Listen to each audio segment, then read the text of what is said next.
What we are looking at today is the fraction circles, and what you're going to do with these before you cut them out, it's easier if you go ahead and outline them really dark with a dark colored marker.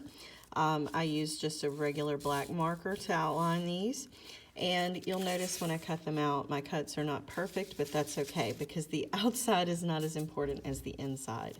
So what we're going to do is we're going to take our 1/2 and our 1/4, and then we're going to take our 1/3 and our 1/6, and we're going to pair those together.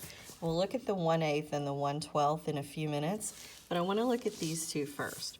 So the paper that you're using needs to be regular weight paper. That way you can see the line from the bottom fraction set through the top fraction set, okay? So, and you'll see I have this marked where it says faint line from second fraction. So if you have them lined up perfectly, where your vertical and your horizontal lines line up, and in this case we only have a vertical line on the first one, what you're going to be able to see beneath this is if I have 2/2 and I want to change that to 1/4, this is how it would look. It would essentially be cut into 4 pieces. So here's where this is a tool for least common denominator. The most important thing for my students to understand is how least common denominator actually works and what it looks like, because to them it is a strange, arbitrary concept, but when I show them this, it makes a little more sense. So the first thing that I want to do with the students is I want to tell them that we're going to try to add 1/2, which would be this side over here, to 1/4, which would be this part right here. And if it helps them, they can color these in, but the reason I don't have these colored is because I'm going to do several different things with them. So if I'm adding a 1/2 to a 1/4, they don't have a least common denominator. The way to create a least common denominator is to look at this half, and what would happen to it is it would actually give me 2/4 if I used a least common denominator, because I can see this line going through the center here that tells me what the half would look like if it were cut into fourths. So students should be able to see that if they add this half to the 4th that they can see right here, what ends up happening is they have 3/4.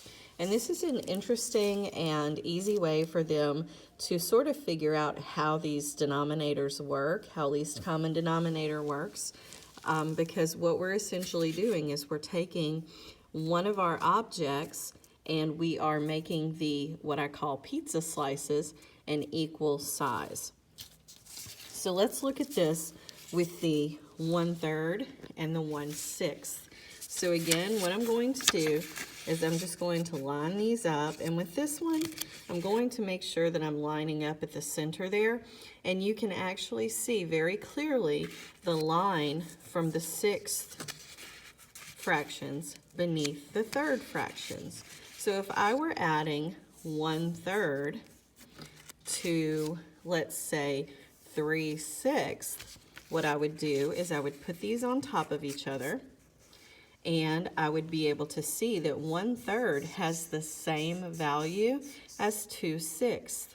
So this is, again, a really good way for them to see how these common denominators work.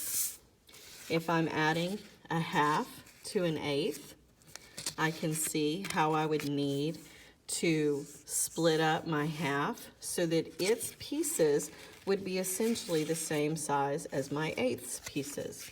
Same thing with 1/4 and 1/8. All I have to do is line these up, and if I'm adding 1/4 to, let's say, 2/8, I can see that 1/4 is actually equal to 2/8 also. And I will have 1, 2, 3, 4 eighths essentially.